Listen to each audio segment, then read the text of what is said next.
GTX를 타고 유의미하게 한 20-30분 이상 출퇴근 시간이 줄어드는 분들이 많지 않다. 뭐 끼케야 뭐 5분, 10분 줄어드는데 예. 굳이 내가 그렇게 귀찮게 갈 이유가 뭐가 있느냐. GTX 무용론이 나오고 있어요. 근데 이거는 저는 조금 반만 보는 것 같다. 그 60평대 가격이면 더 좋은 동네 가서 30평대를 살 수가 있다면 둘이 살 때 그러면 넓지만 조금 외곽지에서 살 것이냐, 둘이 사는데 조금 뭐 30평대가 작은 건 아니니까 30평대로 조금 더 좋은 동네가 살 것이냐에서는 선호도가 그래도 조금 더 좋은 동네로 가겠다라는 게 있지 않을까.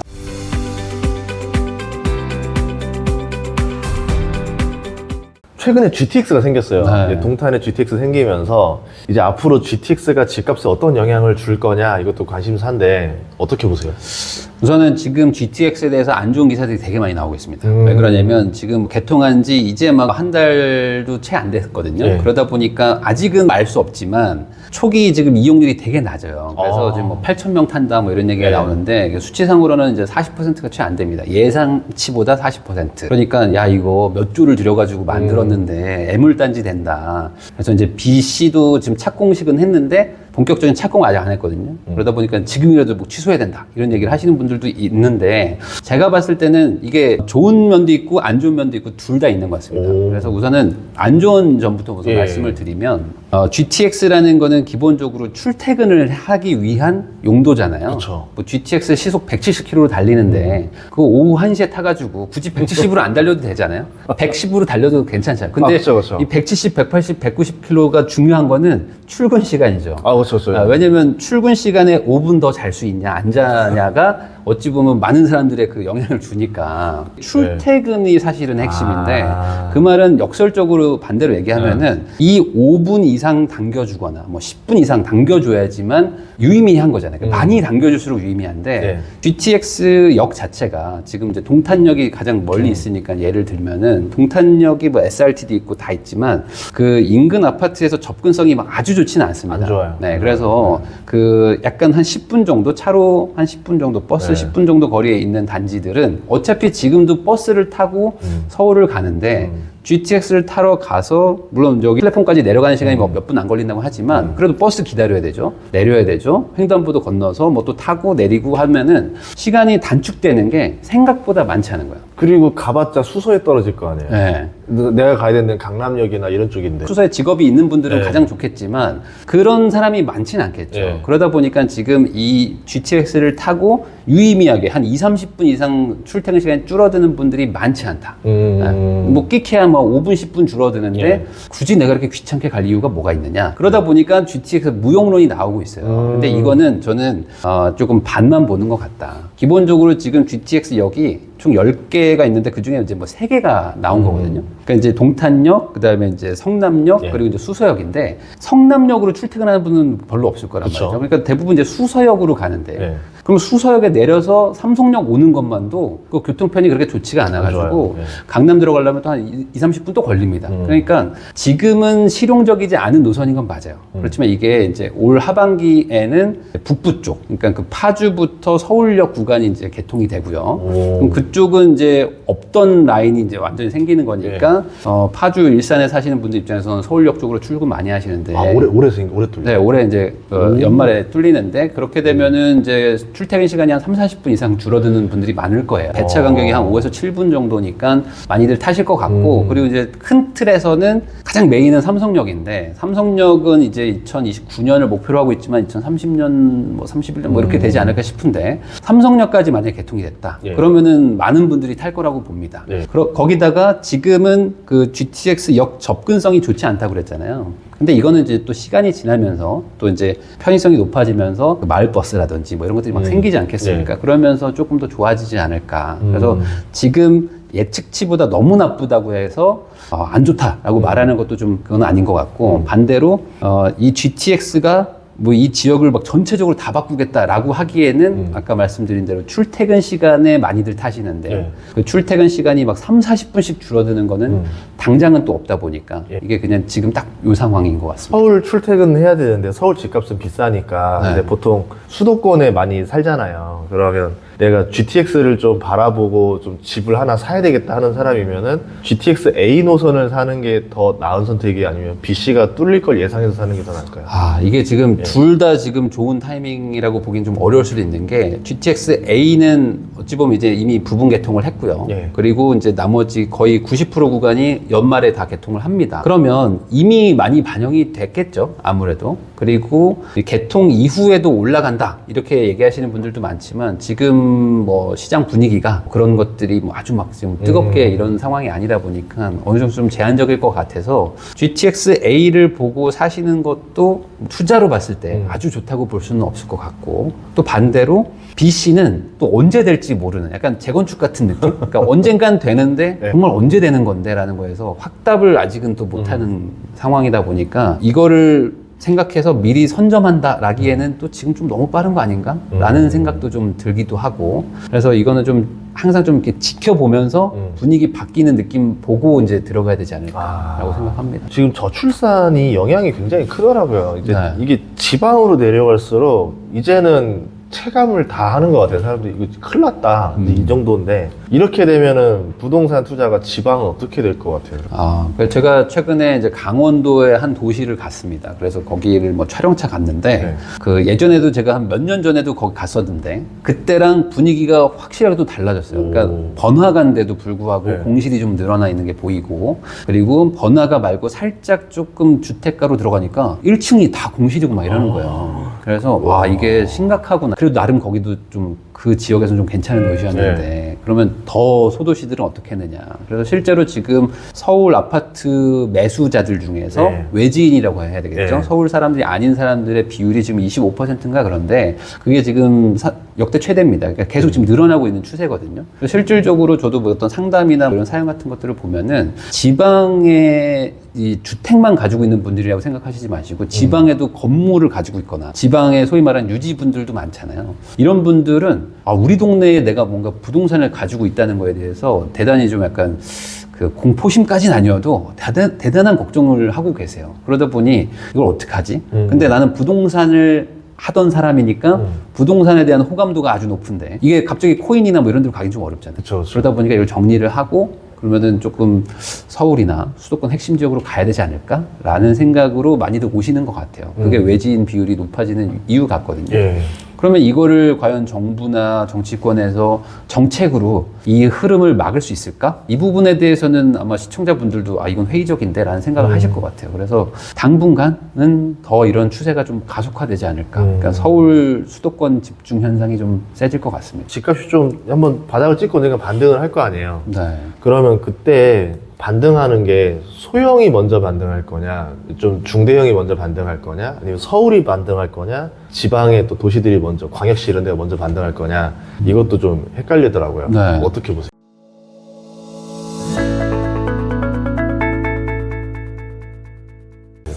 지금 2007, 8년? 그때 이제 한번 고점을 찍고 그 금융위기가 터진 다음에 예. 가격이 한번 내려가고 그 뒤로부터 지금 한 15년을 보면요. 크게 이제 세 구간으로 나눌 수 있을 것 같아요. 2009년부터 해서 한 14년, 15년? 그치. 요때는 지방 소형 아파트가 폭등하던 시기였어요. 예. 그때 서울의 수도권의 중대형 아파트들은 이제 하우스 푸어, 그러니까 버블 세븐이라고 했던 지역들이 거꾸로 하우스 푸어의 지역으로 막 바뀌던 시절이었는데 네. 지방 소형은 막 폭등을 했었습니다. 그러다가 거꾸로 이제 15년부터 한 19년 요때 20년까지는 수도권 서울이 또 갑자기 막 폭등을 하기 시작하고 지방은 또 힘들어지는. 그리고 이제 20년부터는 이제 다 같이 올라가던 그런 세 개의 구간이 있는데 이 세 개를 나눠 보면은 결국에는 부족한 것들이 올라가고 많았던 것들은 또 빠지고 이런 거라고 좀 볼 수 있어요.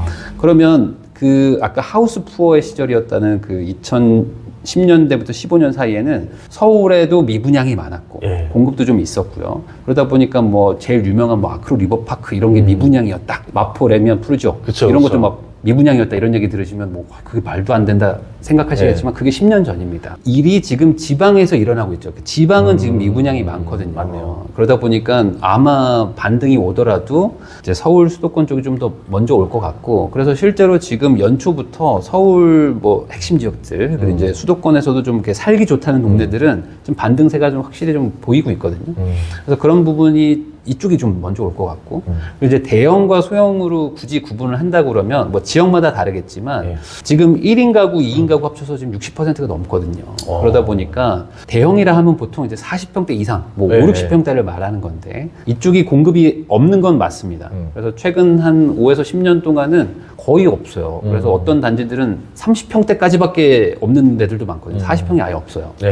근데 이거를 그러면 소수고 그리고 이제 공급이 적었기 때문에 40, 50평대가 과연 인기가 많을 것이냐 라고 생각하면은 저는 그 부분에 대해서는 약간 좀 회의적인 게, 어찌됐든 1, 2인 가구가 이렇게 60, 70%가 된다면 2명이서 60평대 사는 거 저는 뭐 넓으니까 좋다고 생각하실 수 있지만, 그 60평대 가격이면 더 좋은 동네 가서 30평대를 살 수가 있다면 둘이 살 때 그러면 넓지만 조금 외곽지에서 살 것이냐, 둘이 사는데 조금 뭐 30평대가 작은 건 아니니까 30평대로 조금 더 좋은 동네가 살 것이냐에서는 선호도가 그래도 조금 더 좋은 동네로 가겠다라는 게 있지 않을까. 그래서 뭐 강남이나 뭐 용산 이런 곳들 있죠. 그러니까 완전 더 이상 뭐 올라갈 데가 없는 동네 같은 데들은 대형 평수도 좀 인기가 많겠지만 큰 틀에서는 그래도 한 20, 30평대들이 인기를 좀 끌지 않을까 생각하고 있습니다. 지금 빌라들 보면은 경매도 엄청 나오고 이게 오르겠느냐 이제 이런 또 걱정도 많아지고 있는데, 빌라 시장은 어떻게 보세요? 네, 그래서 지금 정부가 그 1월 달에 이제 대책을 발표한 것도 뭐 많은 분들이 지금은 다들 잊으셨겠지만 좀 임팩트가 약하긴 했어요. 그럼에도 불구하고 이제 비아파트를 좀 최대한 좀 활성화 시키겠다. 라고 해서 이제 정책들을 발표한 것들이 있어요. 그래서 지금 정부도 그거에 대해서 인식은 하고 있습니다. 기본적으로 빌라나 오피스텔들은 아파트보다는 안 좋다고 취급을 받기 때문에 여기에 돈을 내가 투자를 해서 집을 사거나 뭐 이렇게 거래를 한다는 거는 사람들 입장에서는 되게 부담스러울 수밖에 없잖아요. 그러다 보니까 이 빌라, 오피스텔들은 가격이 좀 이렇게 올라가는 게 명확하게 보여도 사기가 쉽지가 않단 말이죠. 근데 지금은 전세 사기에 거기다가 지금 이제 전세 보증 보험이라는 게 있는데 이거를 또 규제를 조금 더 강화하면서 사실상 지금 빌라나 오피스텔들은 전세 맞추기가 지금 되게 좀 어려워지고 있는 상황입니다. 그러면 전세를 못 맞추면 대출을 왕창 받아가지고 이걸 사서 월세를 줘야 되는데 굳이 내가 지금 그걸 왜 하냐라는 게 훨씬 많아요. 그래서 정부가 비아파트들을 살리려면 활성화 대책을 많이 해줘야 됩니다. 그래서 이제 다주택자나 아니면은 뭐 조금 자금의 여유가 있는 분들이 그래 뭐 잃어도 상관없다 하면서 이렇게 그걸 사줘야지 이제 가격이 좀 올라갈 텐데 정부가 그걸 좀 해보려고도 하는 것 같은데 요번에 또 이제 총선이 이렇게 되면서 이게 어떻게 될 것인가 앞으로 이게 법을 다 개정해야 되는 상황이거든요. 이 법 개정에 지금 정치권에서 어떤 방향으로 갈지가 또 모르다 보니까 약간 부동산 분위기가 조금 좋아지려고 했던 것도 아마 지금 쏙 들어가지 않을까. 그래서 당분간은 지금 빌라나 오피스텔들은 쉽지는 않은 상황인 것 같습니다. 근데 이걸 또 오해하시면 안 되는 게, 그러다 보니까 지금 전세 사기 때문에 전세를 안 살아요. 그러면 두 방향이 있거든요. 뭐냐면 조금 무리해서라도 대출을 더 받아서 아파트로 간다. 아파트 전세로 간다. 근데 이게 돈이 안 되는 분들도 있지 않습니까? 그쵸. 아무래도 비아파트는 좀 상대적으로 경제적으로 조금 그래도 안 좋은 분들이 좀 사니까 그러면 이분들 입장에서는 전세는 못 가고 아파트 전세도 못 가고 하면은 이 빌라, 오피스텔 월세밖에 갈 데가 없잖아요. 그래서 지금 월세가 상당히 높아지고 있어요. 그래서 지금 어떤 분들 중에는 오피스텔 같은 것들을 일부러 사가지고 그냥 현금으로 대출 없이 막 사서 그냥 그 월세를 맞추면 은행 이자보다 이제 훨씬 더 많이 받는 곳들도 나오고 있거든요. 있죠. 그래서 뭐 그걸 일부러 전략적으로 투자한다 하시는 분들도 있는데 그런 분들이 뭐 얼마나 많겠습니까? 그러니까요. 소수죠. 그러니까 이 월세는 막 올라가고 근데 이제 전세는 또 안 맞춰지고 그러니까 이제 가뜩이나 거래는 더 안 되는 거죠. 왜냐면 현금이 많은 사람만 지금 빌라나 오피스텔을 살 수 있는 상황이니까 그럴 거면 내가 굳이 이걸 왜 사? 차라리 뭐 미국 주식 사지. 약간 이런 느낌으로 가는 분들도 많아서 당분간은 좀 쉽지 않고 결국에 정치권에서 뭔가 결단이 나오지 않으면 빌라 시장은 더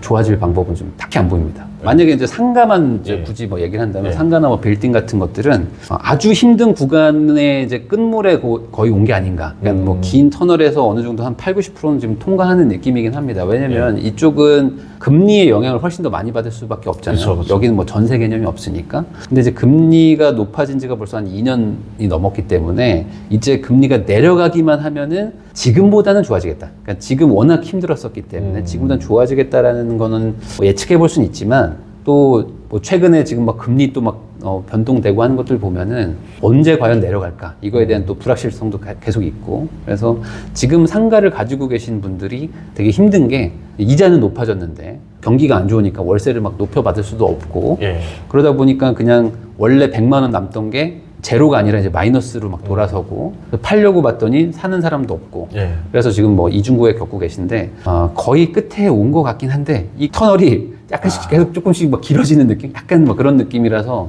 뭐 상황이 괜찮으시다면 뭐 버티는 쪽으로 가는 게 맞지 않나라는 생각이 좀 들긴 듭니다. 부동산 내 집 마련을 하겠다고 하면은 네. 노하우를 좀 알 수 있을까요?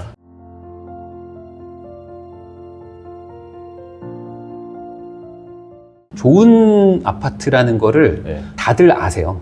모르지 않거든요. 그러니까 이 집이라는 것도 아파트에 살아본 분들이 사실 너무 많고 그러면 내가 이 동네 살면 뭐가 좋았고 뭐가 안 좋았다는 걸 우리가 지금 실시간으로 계속 알고 있잖아요. 네. 그러니까 내가 생각했을 때 좋은 집이 사실은 좋은 집인 거죠. 네. 근데 그거를 사실 선택을 못하는 이유는 전 두 개인 것 같아요. 뭐냐, 첫 번째, 취향이 되게 독특한 몇 분 분들이 있어요. 왜냐면 이제 제가 아는 지인분도 이제 신혼부부인데 술을 좋아하셔. 그래가지고 술을 좋아하기 때문에 나는 그 상업지 바로 앞에 있는 데에서 살면서 그냥 이제 걸어서 이렇게 술 먹고 막 그 동네를 즐기는 게 너무 좋다 하시는 분들이 있어요. 근데 그거는 나만 좋아하는 거지.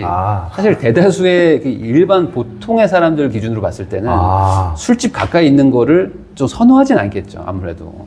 대다수가 좋아하는 거. 네. 왜냐면 내 집을 결국에 많은 사람들이 좋아해줘야 가격이 올라가는 거니까. 그래서 그렇게 취향이 너무 독특하거나 너무 약간 좀 반골 기질이 있는 분들은 네. 안 맞고. 네. 그래서 어떻게 기준을 드리냐면 그냥 30대 중반 정도에 결혼해서 아이를 이제 유모차나 아니면 손잡고 이렇게 걸어 다니는 정도의 그 3, 4인 가족이 좋아할 만한 거가 가장 베스트다라고 얘기를 하는데 이 초푸마 하잖아요. 그쵸, 근데 그쵸. 초푸마도 이 결혼을 안 하시거나 아니면 아기가 너무 어리면 굳이 뭐 초등학교가 그렇게 가까워야 되나? 뭐 이런 생각을 하실 수가 있어요. 근데 저도 오늘 아침에 저희 애를 초등학교에 이제 같이 이렇게 배웅을 해주고 왔거든요. 근데 엄마들이 막 되게 애들을 많이 손잡고 막 옵니다. 근데 그때마다 보면은 이제 저희 집에서 이제 초등학교 가려면은 뭐 횡단보도도 있고 그래요. 뭐 갑자기 누가 빵빵거리고 막 오토바이 지나고 그래요. 그쵸, 그러면 그쵸. 이제 막 겁나거든요. 그럼 이제 어떤 분들은 이제 미혼인 분들은 아니 그래도 애들 강하게 키워야지. 이거는 안 나와. 그 맞아. 초푸마에서 살다 본 분들은 아는 거예요. 와, 이게 애가 그 2학년, 3학년이어도 엄마 나 갔다 가. 이렇게 하고 그냥 자기 할 일 하면 된다. 이 마음 편한 거. 그 일반적인 사람들이 한번 해보면 너무 좋아하는 거. 그러니까 이런 기준들은 다 안단 말이죠. 그러니까 이런 기준으로 사면은 되는데 두 번째 문제가 있습니다. 뭐냐? 그런 집들은 보통 비싸죠. 왜냐면 다들 똑같은 생각을 하기 때문에 아파트가 100개가 있다고 해서 다 평등하지 않잖아요. 그 중에서도 상위권이 있고 하위권이 있는데 그 상위권이라는 거는 다들 좋아하는 거기 때문에 상위권이잖아요. 그래서 비싸요. 그러니까 이 좋은 부동산을 고르는 노하우는 역설적으로 기준은 다 알지만 이거를 내가 감내할 수 있는 그 소위 말하는 깡이 있냐, 이걸 내가 이렇게 이 돈을 주고 내가 이렇게 대출까지 써가면서 사도 될까에 대한 그 강한 어떤 확신? 그게 사실 더 중요한 것 같아요. 그래서 저는 개인적으로는 연봉의 한 10배가 진짜 최대치고 한 6배에서 7배 정도를 사라 정도로 얘기를 하는데 그렇게 말씀드리면 대다수가 실망을 하세요. 왜냐면 내 연봉이 얼마지? 여기다 곱하기 6 해보면 나 아파트 못 가는데 빌라 가서 살으라는 거냐 뭐 이런 생각을 하실 수가 있어요. 근데 그 이상으로 사도 되죠. 되긴 하지만 만약에 이제 뭐 이자가 올라간다거나 아니면 뭐 외벌이가 된다거나 하면은 감당이 안 되기 때문에 그래서 내가 가고 싶은 아파트는 비싸고 내가 갈 수 있는 아파트는 가기 싫고 그 마음이 계속 돌기 때문에 이 집을 못 사는 게 아닌가 저는 생각하거든요. 우선은 이 내 집 마련이라는 거는 아까도 말씀드렸듯이 참 어려운 것 같아요. 왜 그러냐면 이제 말씀드린 어떤 괴리감 때문인 거죠. 내가 갖고 싶은 거는 비싸고 내가 이제 가질 수 있는 거에 대해서는 좀 아쉽고 그러다 보니 내가 조금 무리해서 집을 사야겠다라는 게 이제 자연스럽게 생깁니다. 그러면 이게 특히 집을 보러 가는 경우에는 집을 보다 보면 이게 차 사는 것처럼 점점 이렇게 기준이 높아지기도 하거든요. 그래서 이거를 딱 좀 끊으시는 게 좋을 것 같아요. 그래서 이게 투자와 실거주를 분리하라 이런 격언이 있는데 그것처럼 내가 살아야 되는 집인데 투자 가치도 좋아야 되고 이러면 당연히 점점 더 비싸지는 걸 찾을 수밖에 없잖아요. 근데 내 자원이라는 건 한계가 있고 그러면 내가 이제 거주는 최대한 좀 싼 곳에서 하면서 뭐 투자는 조금 더 그래도 좀 투자에 약간 올인을 한다는 식으로 하면은 내가 가지는 집이 거주까지 포함했을 때보다는 조금 더 좋아질 수도 있습니다. 같은 비용으로. 예. 네, 대신에 이제 주거를 많이 포기를 해야 되죠. 근데 이제 아마 이 시청하시는 분들이 나이대가 뭐 다양하시겠지만 그래도 이제 내 집 마련을 고민하시는 분들은 5, 60대보다는 그래도 3, 40대가 훨씬 더 많을 거라고 생각하는데 3, 40대들은 앞으로 돈 들어갈 것도 많고 그리고 이제 내 집 마련을 한다는 것도 대출도 많아지고 이러다 보니까 조금 더 많이 아끼고 그리고 뭔가 좀 그 삶의 기준도 좀 낮춰가지고 앞으로 좀 우선 좀 돈을 많이 확보하는 게 더 중요하지 않나. 그래서 너무 욕심내기보다는 내가 할 수 있는 거에서 하고 그리고 최대한 좀 저축을 해가지고 좀 전공법으로 가야 된다. 뭔가 이 요행을 바라기보다는 정석적인 걸로 가는 게 길게 봤을 땐 더 좋더라. 뭐 이런 얘기를 하고 싶습니다. 알겠습니다. 아유, 또 대형 유튜버께서. 영세대. 0은 아니고 1.5, 1.3? 앞으로도 부동산 있는 남자 채널 많이 시청해주시면 감사하겠습니다. 감사합니다. 아, 예, 고맙습니다.